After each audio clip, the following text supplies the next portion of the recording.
Tu donnes là et où bosser l'eau. Coucou, salut les amis, salut les abonnés, salut bien. Bonsoir, bonjour, selon l'heure à laquelle vous allez retrouver ma vidéo.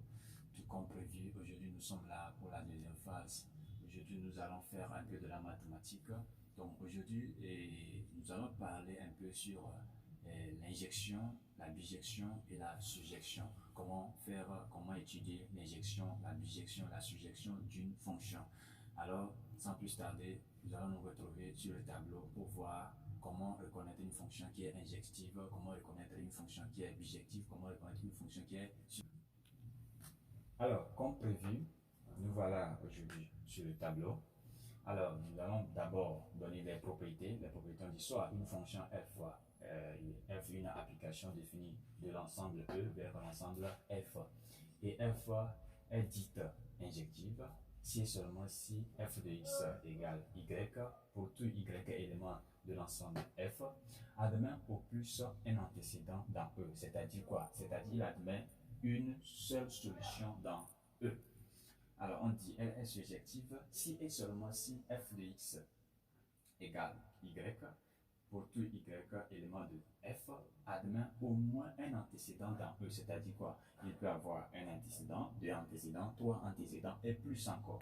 Maintenant, nous avons la bijective qui dit la fonction f est bijective si et seulement si f de x égale à y avec y élément de l'ensemble f admet un seul antécédent, c'est-à-dire admet une seule solution dans E.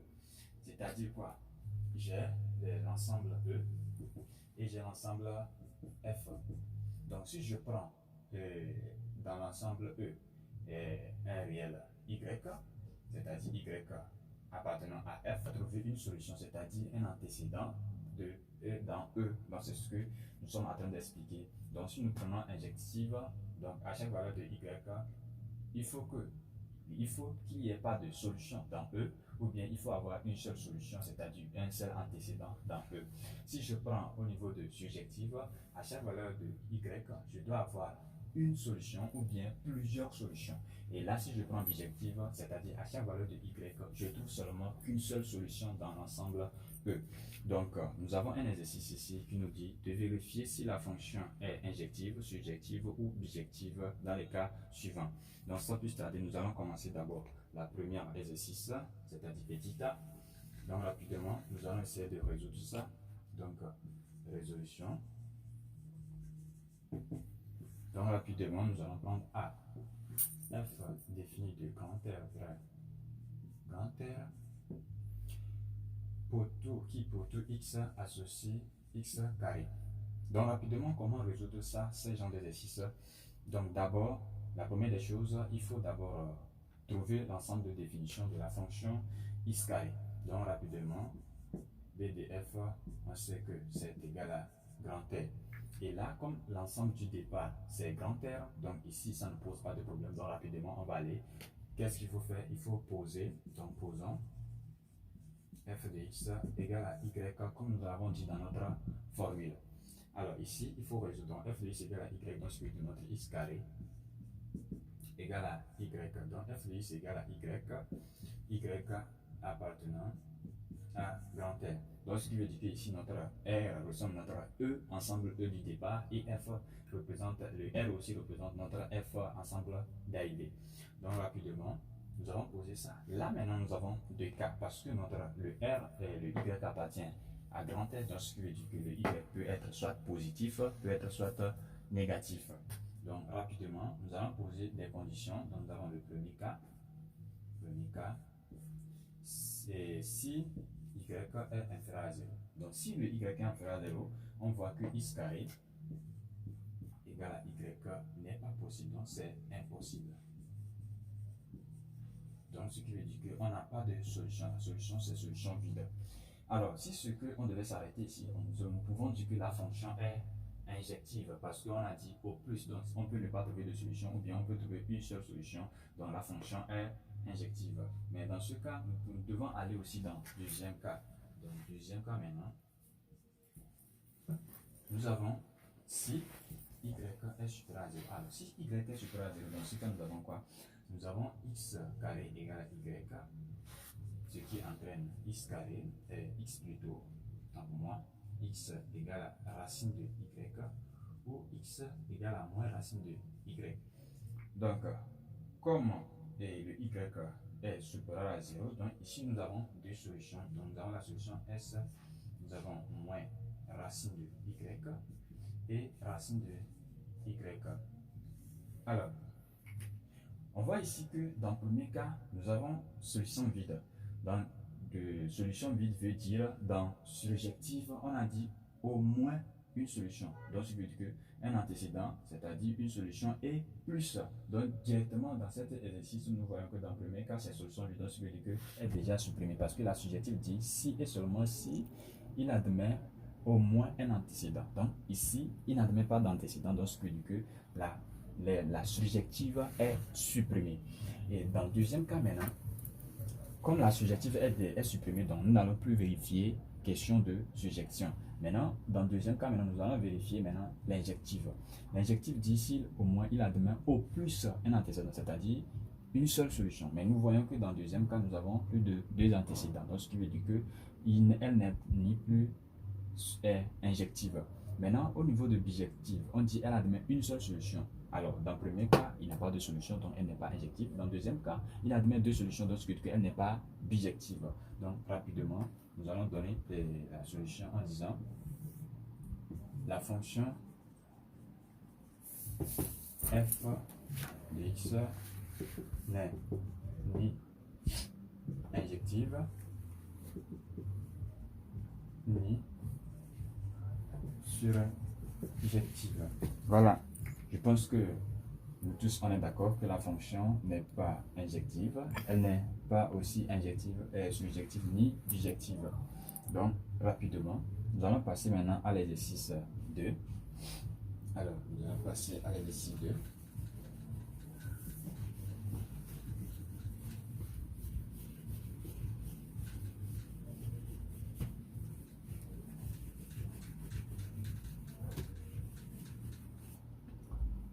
Alors, B, nous avons f défini de grand R vers grand R plus, qui à tout point, à tout x, associe x carré.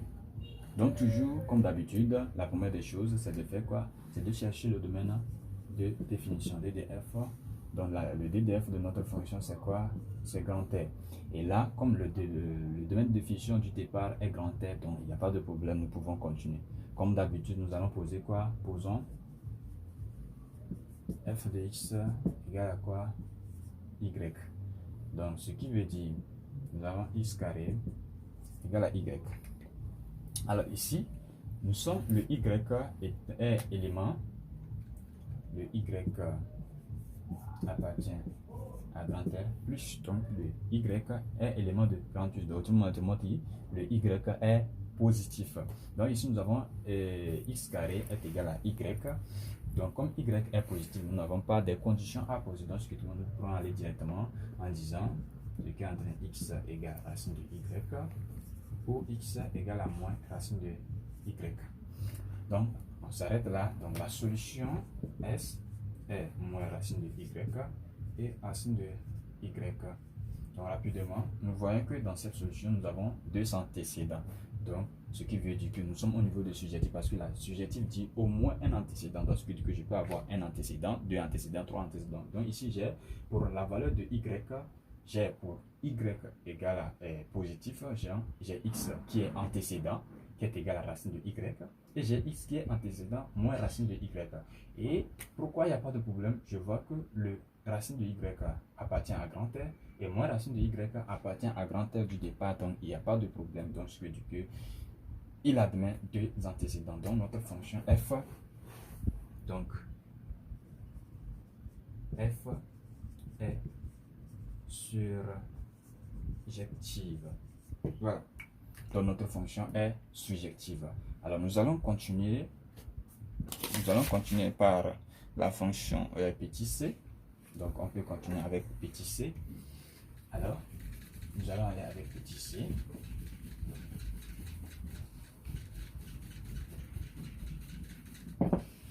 toujours étudier la bijection, la surjection et la surjective et l'injective. Donc nous avons C, F de grand R plus et grand R plus vers grand R qui a tout X associé X carré.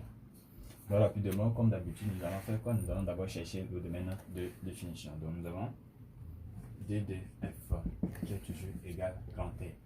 Le domaine de définition, celui-ci, c'est grand R. Mais le domaine de définition du départ n'est pas grand R. Donc, comme il n'est pas grand R, nous allons d'abord faire inter. Donc, nous allons ajouter inter maintenant le domaine du départ.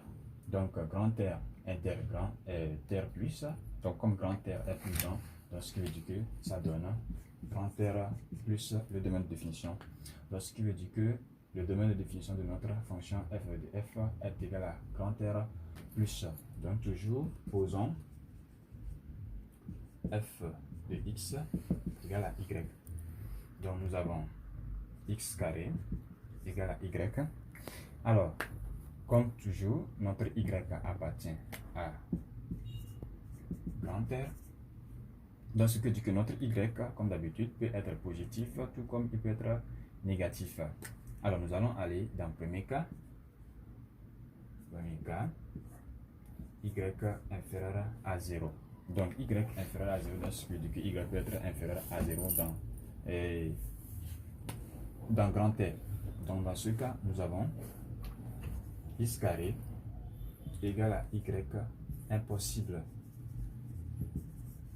Donc, pas de solution. Pas de solution, donc c'est solution vide. Nous n'avons pas de solution. La solution, c'est solution vide. Dans le deuxième cas maintenant, deuxième cas, y supérieur à 0. Et là, nous avons x carré égale y, ce qui entraîne que x égale à racine de y ou x égale à moins racine de y. Alors, ici maintenant, nous allons prendre les antécédents. Lui, il n'a pas donné d'antécédents, donc ce qui veut dire que la fonction n'est plus surjective. Parce qu'il faudrait que surjectif, ça donne toujours une solution ou bien plusieurs solutions. Donc ici, comme il n'a pas de solution, donc ce qui veut dire que elle n'est pas surjective. Et là maintenant, on voit qu'il nous donne deux solutions. Mais il faut vérifier maintenant pour voir qu'à chaque valeur là, est-ce qu'il a un antécédent dans le domaine de définition du départ, dans l'ensemble de départ. Voilà. Donc, nous vérifions pour x, lorsque y est supérieur à 0, nous avons x égale à racine de y. Racine de y existe dans R plus, donc ce qui veut dire que ça, c'est une solution. Et maintenant, pour x égale, pour y, on a x égale à moins racine de y, alors que moins racine de x n'existe pas dans grand R plus. Donc, ce qui veut dire qu'ici, nous avons une seule solution, s, qui est égale à quoi? Racine de y, donc ce qui veut dire que nous avons une seule solution là. Comme nous avons une seule solution, l'injection nous dit quoi? Si et seulement si il admet au plus un antécédent, c'est-à-dire une seule solution. Donc nous voyons ici que ici nous n'avons pas de solution et ici nous avons une seule solution. Donc ce qui veut dire que la fonction f, donc f est injective. Merci. Alors, nous allons terminer par la dernière phase qui est D. Rapidement, nous allons aller.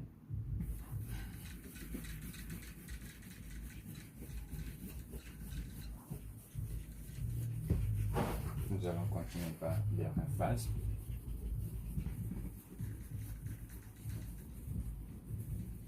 Rapidement, nous avons D. F de grand R plus vers grand R plus qui a tout x associe x carré, toujours DDF, toujours on cherche toujours le domaine de définition. Le domaine de définition de celui-ci c'est grand R. Maintenant, comme le domaine de départ est grand R plus, toujours on doit faire inter grand R plus. Donc rapidement, ce qui nous donne le domaine de définition qui est égal à grand R plus. Toujours comme d'habitude, nous posons f de x f de x égale à y. Donc f de x égale à y revient à poser x carré égale à y. Alors ici, nous avons x et notre y élément de grand R plus, donc ce qui dit que notre y est toujours positif. Pour tout y élément de grand R plus, nous avons x carré égale à y. Comme y est un élément de grand R plus, donc ce qui dit que le y est positif. Donc ce qui veut dire que nous pouvons avoir x égale à racine de y ou x égale à moins racine de y. Maintenant, pour toute valeur de y, nous avons x égale à racine de y et x égale à moins racine de y. Maintenant, nous allons vérifier les résultats, voir est-ce qu'ils appartiennent aux ensembles du départ, parce que x, c'est un ensemble du départ. Donc, est-ce que racine de y, comme y est positif, appartient à grand R plus? Oui, parce que le y est positif, racine de y est positif, donc ce qui veut dire qu'il existe un grand R plus.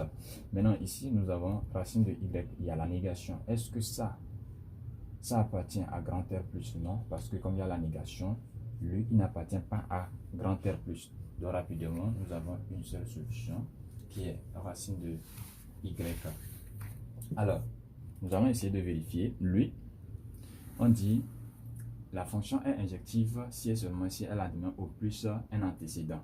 Donc, nous avons un seul un antécédent et sinon nous pouvons dire que la fonction est injective. Et là, nous avons la surjective, c'est-à-dire elle doit avoir au moins un antécédent, c'est-à-dire un antécédent au plus, donc ce que la fonction n'est pas surjective. Maintenant, la bijection dit qu'il admet une seule solution, donc une seule solution, c'est-à-dire un seul antécédent. Donc nous voyons que dans la solution, nous n'avons qu'un seul antécédent, donc nous pouvons dire que la fonction f maintenant est bijective. Donc f est bijective. Voilà, merci les amis, merci d'avoir suivi cette prestation.